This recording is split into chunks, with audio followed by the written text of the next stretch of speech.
Hello, and welcome to Wisdom and Productivity, the podcast of Dr. Efrain Martinez. I am a principal in search of wisdom, and I have found productivity to be a great tool for success. Today, I have the great and distinguished honor of having with me Dr. Myrna Rosado Rasmussen, who has over 25 years of experience with bilingual and ESL students in public schools. She has presented nationally on dual language programs and evidence based practices. Her teaching and administrative work advocates for high quality language programs that avoid segregation and empower all children, especially those from immigrant and Latin American backgrounds. She believes in the power of knowledge and language to uplift students. Dr. Myrna Rosado Rasmussen, who are you? Thank you, Dr. Efrain Martinez. And I would like to start our sharing this space with a little, and that sets the beginning of our conversation. First of all, thank you so much, Dr. Efrain Martinez, for the invitation, who I have the pleasure now to call a friend. Amen. So, who am I, right? Hmm. Well, I am a Boricua, which derives from the original name of the island, Boriquén. And Boricua is used to describe native Puerto Ricans, as you know, of indigenous groups, which my grandmother, her name was Petra, was a beautiful Taina with long, black, beautiful hair and the traits of our ancestors in the island. So if you ever hear someone identify themselves as Boricua, you like Dr. Miguel Cardona many times use, you'll know how much reverence we have for our Taino ancestors and the traditional culture in Puerto Rico. So who am I as a person? I'm a hugger. I'm a dedicated mother. I'm a wife, a mother, a loyal friend. I have many friends. I'm a family translator, entrepreneur now, but I'm a teacher, college professor. I am an ahipicante, full of dreams and passions. As you know, I like to embrace all cultures. I don't discriminate. Eres de aquí o eres de allá, we're all the same. So, he visto la evolución de los idiomas en general, los dialectos aquí y allá. So, yo creo que yo he vivido todas esas etapas con mucha pasión y alegría. Me levanto, me caigo, con fe, sigo adelante, la fe en Dios, sigo adelante. Y me llena ayudar a otros y eso me ha ayudado a crecer emocionalmente y profesionalmente. So once I took an attitude test, I remember in a school district that I used to work with, in a central office, the results showed that I'm a relator, that I have very strong people skills, very analytical with strong logical reasoning. I'm a problem solver. So, I'm always trying to fix, systems. So that's in a nutshell who I am, Dr. Beautiful. Martinez. Thank you for your verbose description. I think I'm so glad that you mentioned the Taino roots because I know when I was a kid, that was almost like a uh, not to be talked about, or it was something that it was extinguished many, many, many years ago. And also the African blood, it was more like, I remember my father would say, "Tú eres blanco," right? And Mm-hmm. I will, when I came to the United States and I fill out the application for college, the Mm-hmm. mentor said, "Oh, you got this one wrong." And it was the first time that someone told me that I was not white. So I was all my life because that's how my parents raised me and many people. And I think it was this cultural appropriation that there's multiple studies and books that happen in the island. Exactly. And I'm glad you shared that with me because yeah, I had same kind of like experience when I was completing some forms, that they addressed that I was wrong. But again, we one size does not fit all, and many times they have mentioned like está aquí en Texas, está muy güera, you're not Puerto Rican. Y yo digo, pero we're all like, what do you know about my background? What do you know about my Mhm. family and my ancestors? We are like, we all Hispanic people come different colors, different shapes, different, no nos miramos todos iguales. So you cannot make assumptions. And many times those assumptions, those biases are the ones that we see in classrooms, and that's what we need to continue advocating for, all the different beautiful cultures that embrace the Latino community. So thank you for sharing that. Amen. Thank you, and thank you for sharing your story too. So, can you walk us through your professional trajectory up to this point? Okay, so from a young age, and I had the dream of becoming a teacher.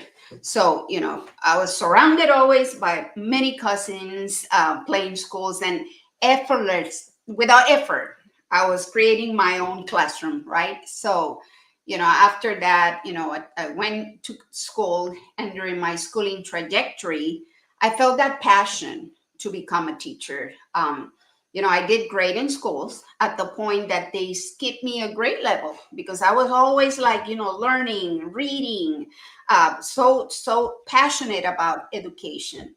Um, so that was the beginning of the interesting part of becoming, an educator. However, in my early college years, influenced by friends that went through the path of, you know, uh, business. So I earned my bachelor's degree in business administration. I worked in corporate world, law firms, but then deep inside, I knew that was not right for me. So then when I moved to Texas, I went back to my true calling and went back to school here in Texas to college. And, I pursued the dream of working with children. At first, it was an experience because coming from Puerto Rico to Texas, different culture, different language. I was embracing, the new experience here in the state of Texas. But I embraced everything, and luckily for me, I had a couple of professors in my early years here in college, Dr. Rodriguez in the Denton area, that he really took me under his path, his The I wing, yeah, his his wing. wing, su Gracias. ala. My brain is switching into English and Spanish. Between under his wing, and then truly guided me with a lot of peers, in that program to become a bilingual teacher. So many years later, decades later, because I've been in education for 28 plus years now. I was promoted in throughout that trajectory, different path, administrative roles, central office coordinator, bilingual director, et cetera. With the last one, the most recent one, being the working for the Texas Education Agency at the state level as a dual language coordinator for an initiative that they created, the Texas Effective Dual Language Framework, which is an amazing document that helps many educators and leaders in dual language on how to effectively implement dual language programs in schools. So that initiative, along the side of my boss, Dr. Julie Lara, and the small team at the agency, made a strong impact in myself because I was able to work with many people in the state of Texas, which it's a large district state, and Mhm. that created part of my strong path and passion for dual language programs because I was able to provide guidance to many people in the different areas. And after that, I decided once we finished piloting the framework in the state and it was released for everyone to use, I decided to operate my own consulting company, continue empowering others through professional development, not only in dual language, but because I was an ESL teacher in my early years, bilingual teachers, with newcomers programs. Recently, I cooperated with not a podcast, but it was a blog that I was able to explain that in my trajectory as a person, who I am, I was surrounded with many people from different countries. In Puerto Rico, I had friends from Venezuela, Cuba, Colombia, you name it. And when I was in the island, I didn't see any differences. We were all together, collaborating, living, every day as a family. And I didn't feel any difference in that process until I moved to the United States. And that's when I started feeling that, okay, we're not in Kansas anymore. Like, the movie The Wizard of Oz. Now I feel that everybody, it's like in their own little groups. And sometimes they feel afraid to, you know, um, um, um, gather as a group, all the Latinos. So in the classroom, I experienced that with my students. So because for me, it was a natural process where I didn't see any labels or differences, I try to encourage my students to learn from each other. And I always use the example with everyone when I started teaching in Texas. For me, the words that I used were the only ones in the world because I was in my little bubble in Puerto Rico, right? So when I was a bilingual teacher, kindergarten teacher, and I asked my students to throw the trash in the zafacon, and suddenly they were like, "In the what?" It was like, "What do you mean, zafacon?" And they're like, "No, maestra, el canasto de basura." I'm like, "Beautiful, beautiful, el canasto de basura it is." But for me, that was my funds of knowledge. That was the words that I use in my native country. So instead of singling out people for doing something wrong, and maybe it's because of my personality, I started like creating labels. Okay, este es el zafacón, boom, ahí está el sticky note.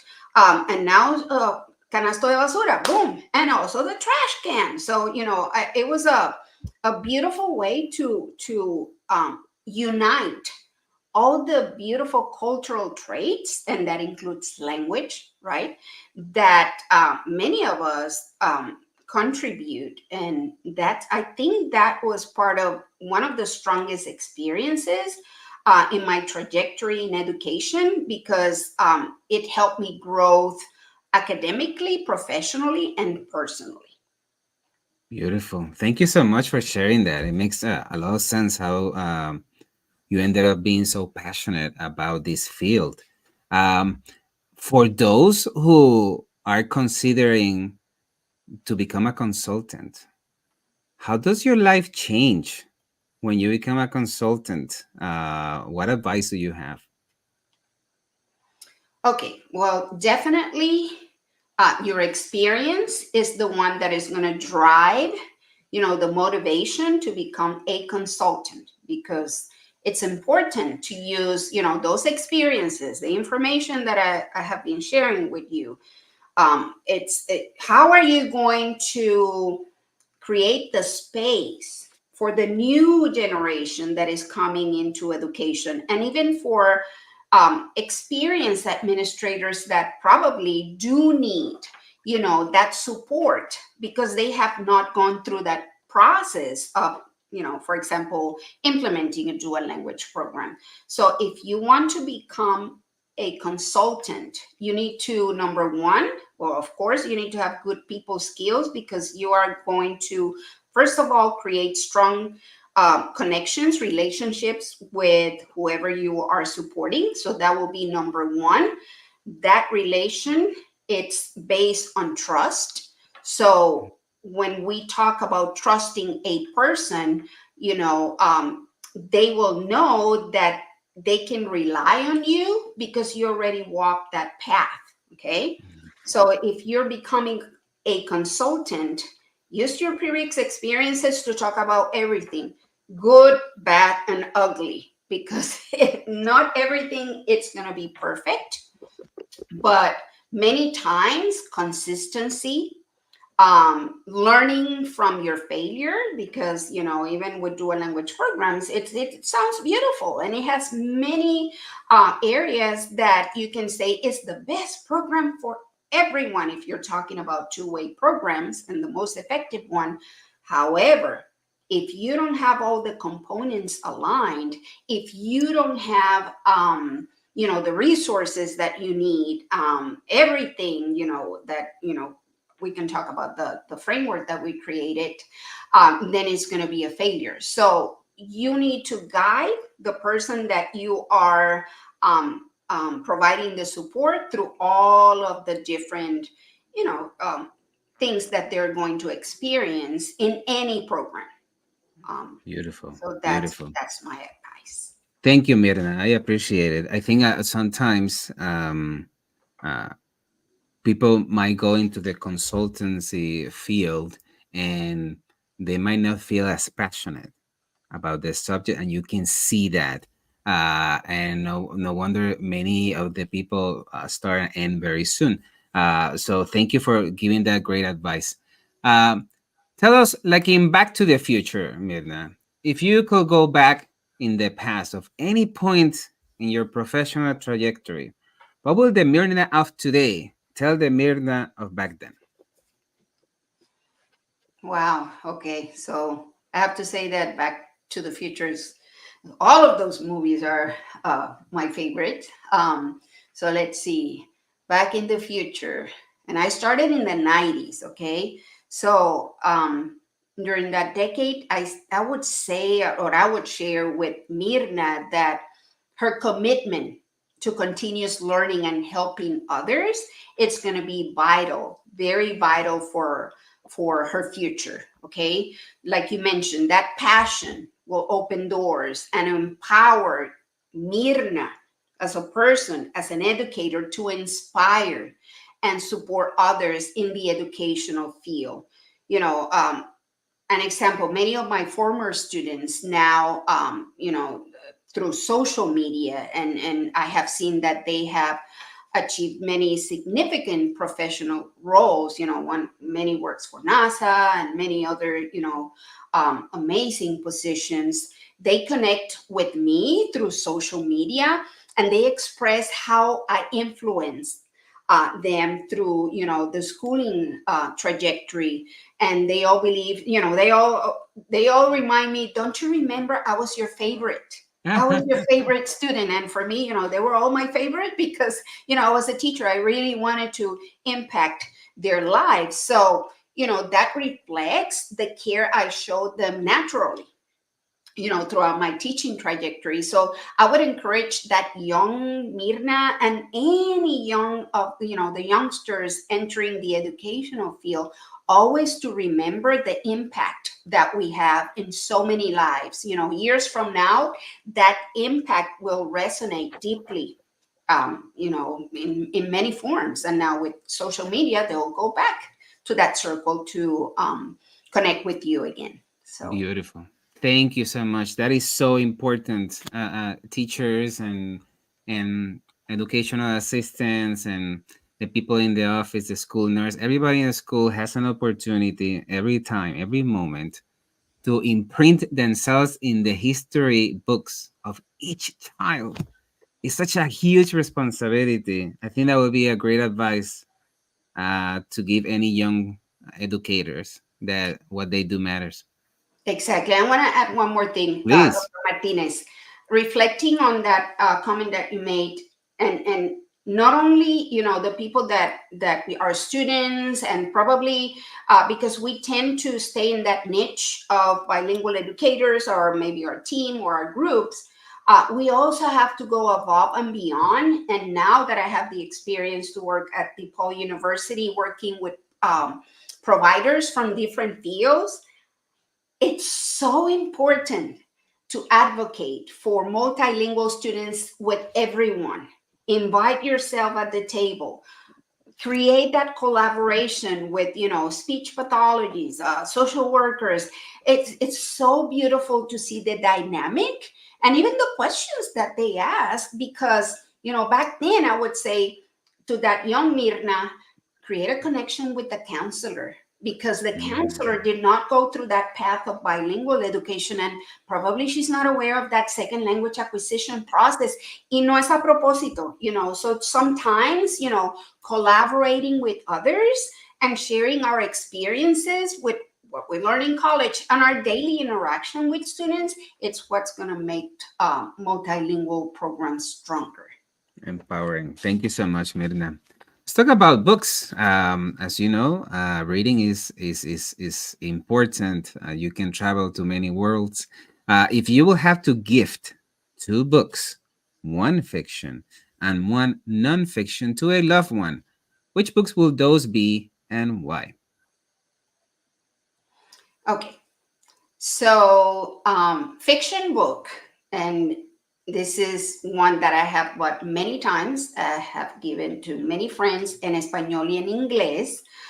Es La Casa de los Espíritus de Isabel Mm, Allende. mm, The House of the Spirits. I got fascinated with that mm, book, the colonial, post-colonial time in Chile, the Del Valle family, when Esteban returned to visit his dying mother, era como una telenovela, of course, and I mhm. grew up in that environment, and I shared that in the podcast also. That's what created this multilingual person, because puras telenovelas de Chile, Colombia, Venezuela, hasta del Middle East con el clon. I got fascinated with with that culture. So anyway, going back to the Casa de los Espíritus, Mhm. that author, when you're reading that book, you feel like you're living in that actual fiction story. That's how I felt when I was in Puerto Rico reading La Casa de los Espíritus, the rich family drama, the political turmoil that was happening in the story, the magical sceneries of, the spirits, and that, all of that makes you continue, like, I want to learn more, I want to learn more. But at the same time, the history of South America, Mhm. the it was based on that social layer of what was happening in Latin America and in many Latin American countries, and in this case what's all surrounded by the Treva family. So Mhm. yes, I was fascinated by that book, and I have been giving that away during many Christmas, and people really enjoyed the book of La Casa de los Espíritus. Fascinating read. Fascinating. I think like like what did how every time I see a new book of Isabel Allende, Mm. it's like, how can you surpass that book? Is just like splendorous. What about a nonfiction? Okay, so nonfiction. Well, that's going to be hard, because most of my teaching experience was as an early childhood teacher. I Mhm. started with the little ones, because I was always full of energy, and I'm still full of energy. That's why I keep going and going. Pero, as a early childhood teacher, I discovered the power of storytelling. So I was the a kinder pre-K kinder teacher that was always like, with the outfit and creating that magic and that foundation for my students. So I had a diverse collection of stories that were are we talking about nonfiction, right? Nonfiction, yeah. Mhm. So stories um from authors from my country. So, oh, Dios mío, it's hard to think of one, but instead of labeling one by title, I would say that for me, the most important thing, and even back then, Dr. Martinez, was representation.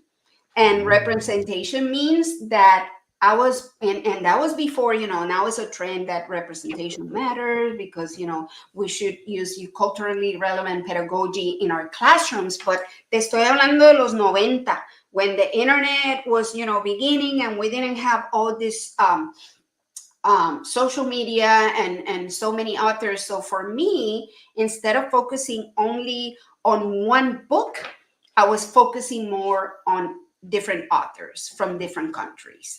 So I think that that was something that even my students, um, with the language that I was sharing with them in the stories, um, it was an awareness that, remember that little example that I shared, that I came to Texas from my little Puerto Rican bubble, and my language and my traditions. So I guess that's what ignite that passion for looking for different authors just to share their language. Así se dice en este país, así lo hacemos, etcétera, etcétera. Beautiful. Thank you so much. Uh, for I lead a school that has a dual language program. Yet there's so much more to learn. Is there one book that you can say, oh, you should start with this one? Bueno, it all depends on your demographics, of course, because you have, my cousin, ay, es que ahora mismo no me acuerdo los títulos, pero hay algunos que hablan sobre the students that migrated to the country, this country. Um, no me acuerdo los títulos, pero es algo It's de okay. something, well, again, go back to reflect on the titles of the books and the experiences that you're sharing with students. Um, if their background relates to students that are coming from migrant worker families, Mm, hay un libro que es algo de las uvas, y en la parte del frente tiene el estudiante que he talks about his experiences mm, with the migrant family, and their daily activities with family and schooling, etc., and how they move from school to school. There's another one that talks about mi primo and my cousin. I can't remember the yeah. title right now, but it talks about two cousins sharing the las cartas, the one that lives in Mexico and the other one that lives in New York, and Mm, how different their lives are. And that's something, again, it depends on the demographics. If you have students that are migrating from Venezuela, from Cuba, then you find books that they can relate to, okay? mm, Because that's gonna, at first, that they're gonna go through that silent period, and they're probably adjusting to the new system, which is scary for children and adults. Because yo estaba bien nerviosa when I moved to Texas. I bought a dog, and he was my best friend, and that was what I use as an anxiety filter, because I love animals, to mhm, embrace the differences of my new area, right? mhm. Pero many of our children, our students, don't have the opportunity to buy a dog or to do things like that. So you have to create that space with special books, and I'll be more than happy to send you the list of the books that I share in my trainings, Thank you. that you can add that to your library, because every time that I go to provide support, I share that list with my administrators, because it does have a very strong impact on your student population and parents. Don't leave the parents behind. Yes, I appreciate that advice. I think often, like my question, for example, what's the best book? There's no best book. It depends on who you serve. Exactly. So you have to cater to those people that you're serving, so you can do the best to serve them. I appreciate that. Yes, Thank you, Myrna. and demographics are changing, Dr. Oh, yeah. Martinez. In our area Mhm. here in Texas, for the most part, people will say, "Oh, los estudiantes que vienen de México." Well, it's, you can label all the students from one area now. We have many immigrants from Venezuela because of the political situation there. Many from Cuba, many from Central America, and sometimes when you look at the libraries, you don't have anything that they can relate to. So yes, definitely we need to look at everything, that all the students that we're servicing. Yes. Beautiful. Thank you so much. Let me ask you, who is or who are your biggest influences? In education or in general, or la Yeah, música, no. whatever comes to mind. Who are your influences? Ah, Because yeah. at the end, we all um, develop a persona that Yes. is an amalgam of all our influences. So I'm just wondering, ¿en qué está influenciada Mirna? Yes, so that's a very good question, and thank you for asking that because I see myself wearing so many hats, and I don't know if it's because of my personality, but I fit well everywhere. I'll find ways to connect with people through music, food, you name it. So, con música, pues claro, Héctor Lavoe and La Salsa Vieja, Mark Anthony. I love Mark Anthony, Chayanne, all the people that, are truly inspiring me in terms of like, using my music to connect with other people because music is universal, right? And it doesn't just centralize in one particular country. So I always find, like in my trainings, and going back to that question about advice for as a consultant, create a library of music from people from all over the world, because suddenly you will have, even if you have one person that is from this particular country and you start playing music that from a singer from that country, immediately you see the reaction. You're like, oh my gosh, that's my favorite song, and that's how you start creating that environment. So in terms of like professionally, I have been inspired by many individuals who have fueled my professional growth as a professor, as an educator, and they recognize my potential from the early stages. So, not only Dr. Leo Gomez, Dr. Sandra Mercury at the University of Texas, Rio Grande Valley, Dr. Joe Izquierdo, Dr. Sonia Soltero, Dr. Cristina Alfaro, Dr. Blue Martinez, whom I met during my time at the NAVE board. And, they have continued impacting so many areas of bilingual education. So, of course, I learn a lot from them because they're pioneers in our field. In the last years, collaborating with different organizations, La Cosecha, Michael Rodriguez, Jan Correa, Dr. Barbara Flores in the California area. So it depends. Many people influence my life in a positive way because I have seen the effort that they're making to bring everyone together, and guide me to continue collaborating, because that's the thing, Dr. Martinez. Maybe we have some students that are here in Texas for a couple of months, but suddenly they move to Illinois or they move to California. So what do we do next? So creating connections with all the people that influence my life, it's very important with me because we can always exchange ideas to continue helping our students. Beautiful. Thank you so much for sharing. Let's take a quick pause to celebrate the Teach Better community. This podcast is a proud member of the Teach Better Podcast Network. Better today, better tomorrow, and the podcast to get you there. Explore more podcasts at www.teachbetterpodcastnetwork.com. Now let's get back to the episode. So, all of us at some point feel that we might not be enough, that we are not as smart, or our English is not as good. And they call it imposter syndrome. How do you address this feeling? And what advice do you have?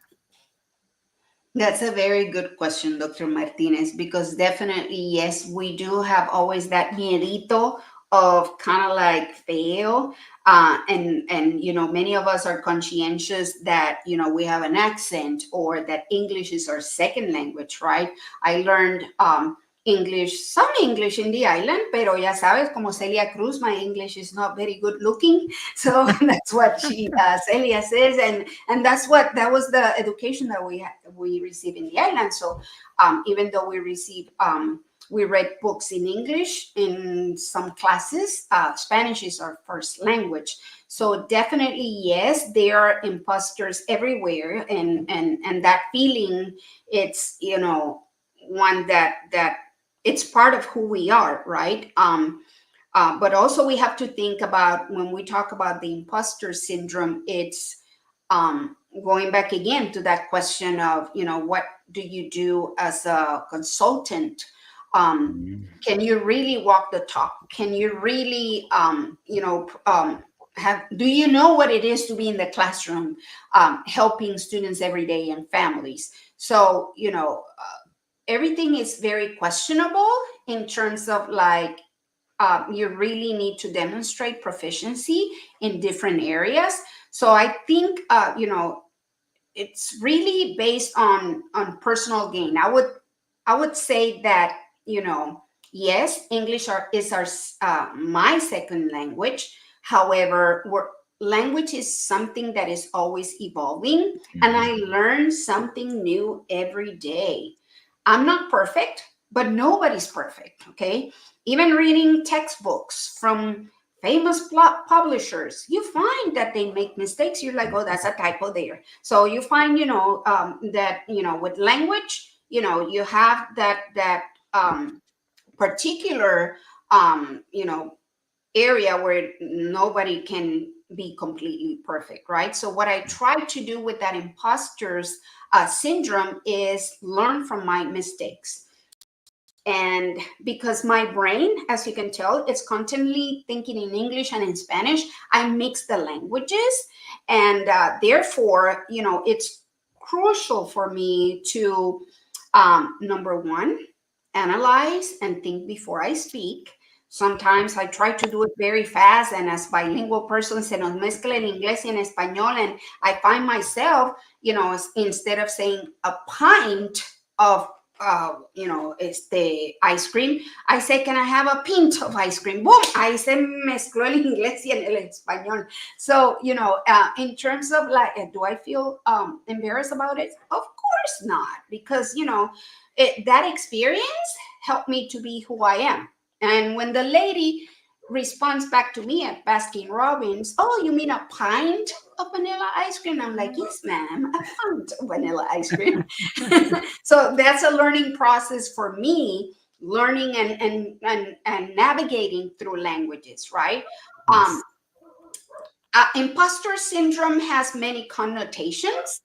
So I think that, I have that. I think I was born with the sixth sense, and I can feel when people truly wants to help you grow professionally in terms of like your linguistic needs and things that you need to develop. So I think that for addressing that is surrounding yourself with people that are mindful and understand your process as a second language learner, and never feel that you're not valuable. Never.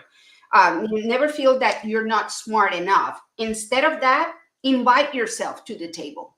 Knock at doors. Mira, aquí estoy. Okay, let's talk about multilingual students. We don't have enough books in the library to meet the needs of our students. So that's the thing that we need to keep in mind when we're thinking about that imposter syndrome. Beautiful. What a great advice. Invite yourself to the table.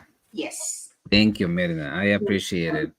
So let's talk about productivity. As you know, we can have the best ideas, we can have the best aspirations, but if we don't know how to organize ourselves, nothing gets done. What productivity means to you, and what do you do to organize your life and have a fructiferous career? Okay. Very good question. Okay. So now we're talking about organizational skills. And I think that I previously mentioned in that attitude test, I'm a very good at, solving problems. So myself, I think I was born with organizational skills, personally and professionally. My house has labels. Yes, I do have labels in my house, in my pantry. So in my personal items are very organized and, for easy access. And when I feel that it's too cluttered, immediately, I jump in and I start decluttering, because, I know that if I organize my life in a certain way, that my life is going to be a lot easier.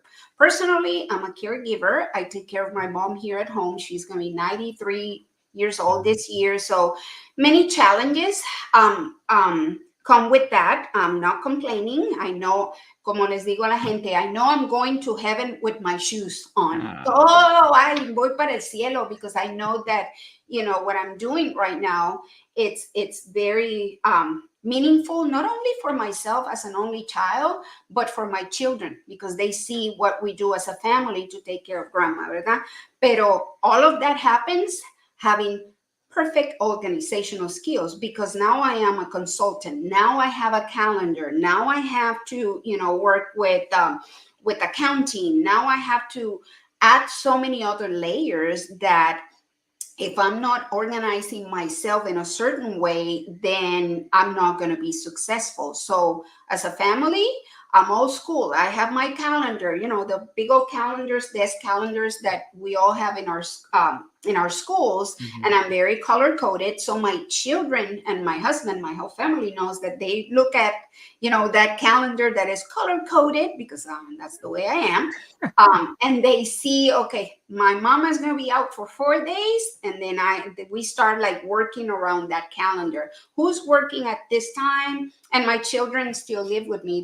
They are going to college, so we all work around that paper and pencil calendar. Now, I am not only old school, I do use technology. And yes, they have access to my Microsoft Calendar, Google Calendar. They know there's a sign right now in my office that says I'm in a meeting with you, so they know not to come and knock. But I think that creating those systems and prioritize my day, every day, my weeks, personal life, professional life, it's what's helping for me to manage well my consulting company and my family at the same time. So always an advice in terms of like to be productive, family first. Your Mhm. family should be at the top of your priority list. Lo demás viene secundario, so that's second.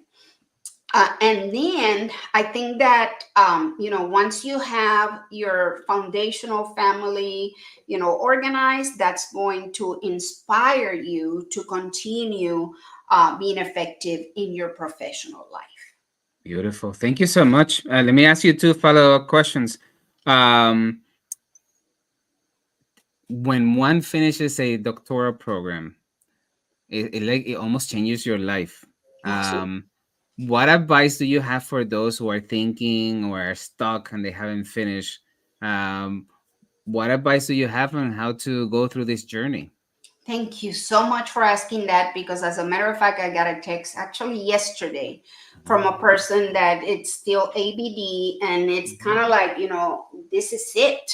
So, many times people approach me, I want to become a doctor. I want to start my doctoral degree. And I encourage everyone to do it. It was one of the most rewarding experiences for me. And yes, it takes a lot of time and dedication. So mentally, yes, you need to be prepared for the next years. And actually, I guess because of the way I am, I graduated first in my cohort. I finished it in 3 years. How?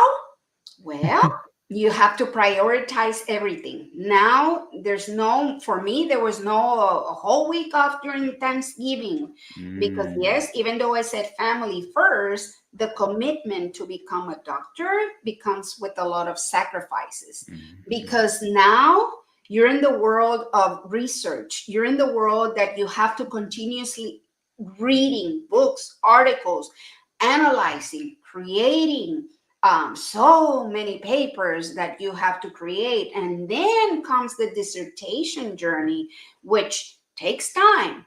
And if you meet my husband, he will tell you, I would never in a million years. Oh, first of all, when I came and throughout the end of my educational career, I said, I want to become a doctor. He almost had a heart attack. He's like, we have two kids that are going to college. We're not, you want to go to college too. So at a certain point, mhm. my son and I were going to college at the same time. But then he said the motivation and how driven I was with a plan, that I said, okay, this year, and again, it goes back to my old school highlighting and color coding everything. I'm taking 3 courses this semester. and the courses are X, Y, and Z, and these are all the books that I have to read. And I'm going to start looking for articles before I start my classes that are related to the topic. So there you go. I was even prepared before starting the class to engage with my professors. So my advice is that it's going to be time consuming, but if you have it in your heart, it's not impossible. Is it going to be perfect? No. Mhm. I don't know how many times my dissertation was bleeding with all the corrections that, the leaders in the field were like, this doesn't make sense. And then, correct it again and go back to ground one, but be persistent. Don't give up, especially Latino population, the percentage getting that doctoral degree is very small. So we need to continue moving forward in that field and demonstrate that it's not impossible. So organize yourself.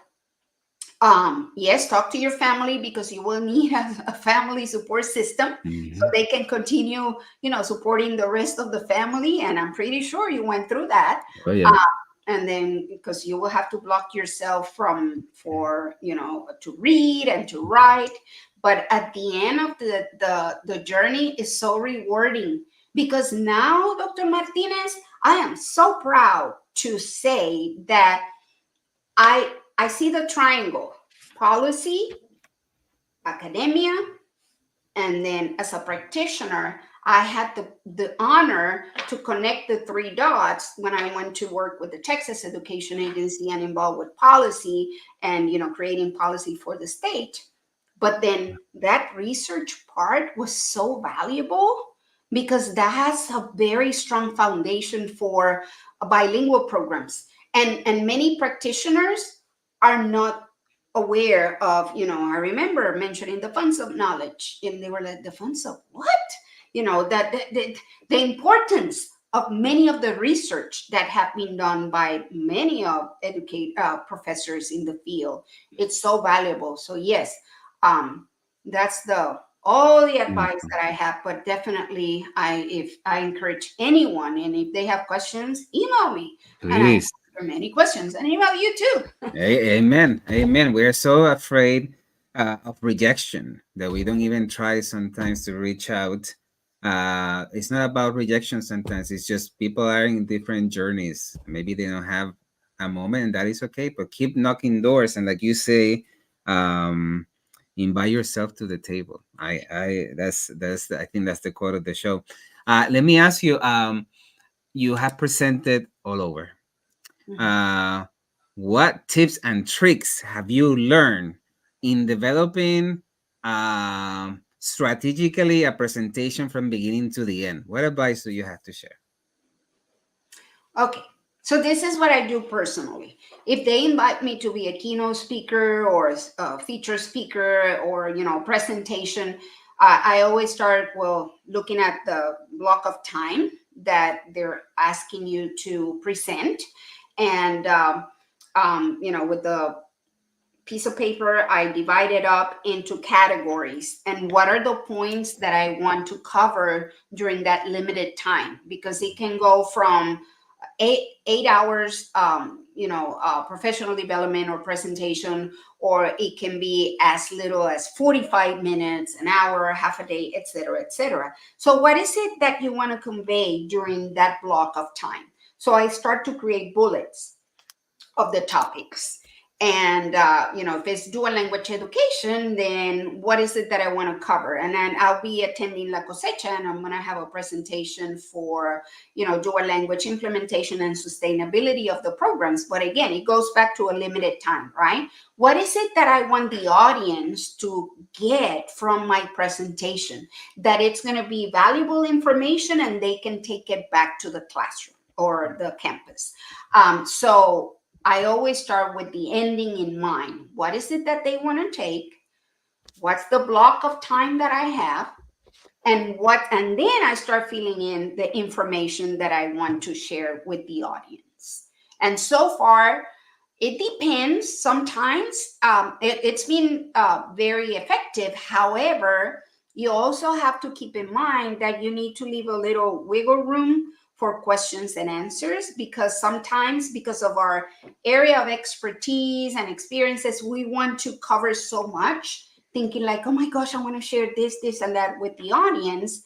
But then and I'm going to give you a very good example. My husband is not in the educational area, and sometimes he goes with me, and he stays in the back. He's more in the business area, and he's like, it was a lot of information, even for the people that were sitting and digesting what you were saying. So always, and he gave me that advice at the beginning: have checkpoints Mm. to check the audience, to sense the audience. And also at the end, of course, space for question and answer.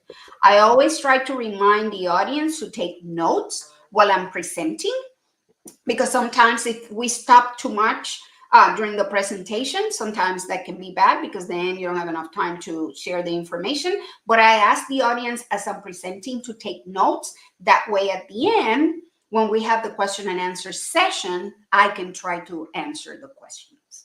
Beautiful, beautiful. And this is more like a practical question. I am sure that throughout the years, traveling so much, you have developed some pretty fancy packing skills to ensure that when you get there, your clothes looks presentable. What advice do you have in that department? That is such a good question, Dr. Martinez. And I'm so happy you're asking that, because, yes, if you go to my room, I have the suitcase that is only for overnight, that I know that I'm going to be presenting and coming back the next day. And then I have estoy como los tres ositos, the little one, the medium one, and the large one, depending on the dates, right? So, and then what I do is I try to pack clothing that it's appropriate, number one, for the presentations, although I'm very colorful, and I'm sometimes I use some dresses that are um, um, not like a suit and everything, but that's part of my personality. But in terms of like packing, I do already have a system, and it goes back to my organizational skills. So I highly recommend you to have like a bag with all the toiletries and everything ready to go, so you don't have to be spending time. ¿Dónde está mi cepillo de diente? ¿Dónde está? No, you have that kit, traveling kit. Boom, you throw it there in the suitcase. Está listo, ready to go. When you get to the hotel, you just hang it, and everything is there. From safety pins, todo, in case of an emergency, and medicines in case you get sick. So I have that kit ready to go, and I put it in my suitcase. And then I have two blazers that professional and are easy to pack, and some clothing that looks very professional, and comfortable shoes, sir, comfortable shoes, because this is something that many people don't think about. The audience is sitting down, you're standing up the whole time, the whole time. So at the end of a long day training, 8 hours, and the next day you have to do it again and again and again. Yes, you feel in your body that, okay, I'm ready to go to bed at 4 o'clock. So be ready, wear comfortable shoes, have your packing bag ready with all the toiletries and everything in case of emergencies. Another very important thing, Dr. Martinez, Mhm. when you're packing to go, even if it's overnight, I always have like a bag of um, como galletitas and treats. Ah. Yes. And let me tell you why. And thank God I use that practice when I take my suitcase, because nowadays flights are delayed, and Mm. couple of times I've been delayed for hours. The last one was 2 hours in the airplane, where the only Wow. thing that you can do is go to the restroom. Mhm. So what do you do when the tripa started like growling? And it's like, so always take snacks and things with you, because you never know when you're traveling what to expect. Okay, so Wow. that's Wow. a good advice. I've been like surviving. Absolutely. Yes, yes, with Thank those. you, Midna. I appreciate it. And Midna, when you take out the hat of educator, consultant, what do you do for fun? Many things, many things. I like to connect with nature. So I love, going to my backyard. Here in Texas, we have a lot of land. So I do have a beautiful backyard. And pues quizás por my abuela and all of that, me gusta estar sembrando and working with my garden in the back. And it's just listening to the mockingbirds and the cardinals. Right now I have a cardinal in my window. Connecting with nature uh fulfills my soul. Like I feel like I'm back in Puerto Rico, and with my people, and it makes me feel like in peace. However, we live in the United States. I have family, so family for me is very important. So we do a lot of activities: bowling, traveling. My husband is a huge fan of racing cars. This last weekend, we went for the first time, to the Big Bend National Park with 60 Mustang GT, and it was the experience of a lifetime, because not only they were driving at 150 miles per hour, but I got to enjoy nature and see something as magnificent as the Big Bend. And of course, my husband was super happy because the wife came along. Yes, I try to do different things depending on if it's with my children, husband, my mom, family, etc. Beautiful. Thank you so much, Myrna, for your time. I feel that I have learned so much from you. I have been an admirer for quite a while, and then we ended up teaching in the same university. Y digo, qué casualidad, Colegas. right? So tell me, any last words for the listeners and viewers of the show? Well, no, just to continue, moving forward, collaborating with each other in terms of like servicing multilingual students. As I mentioned before, our nation is changing. The demographics are changing. There's so much, changes, and many times because they don't understand processes. I wouldn't call it hate, but pushback. Mhm. So it's important to continue working united towards the same goal, because this is not going to stop, Dr. Martinez. Our nation is going to continue changing, and by the year 2060, the minority is going to be the majority, and Mhm. that's a fact. So I think that it's important to connect with each other. I truly appreciate the opportunity to connect with you in this space, and hopefully we can continue motivating many other of the future generation that it's going to be in the educational field, because that's what's going to make us stronger as a nation. Beautiful. Thank you so much, Mirna. I hope that you have a fantastic weekend with your loved ones. You too. Thank you for the invitation. Thank you. Adios. Adios.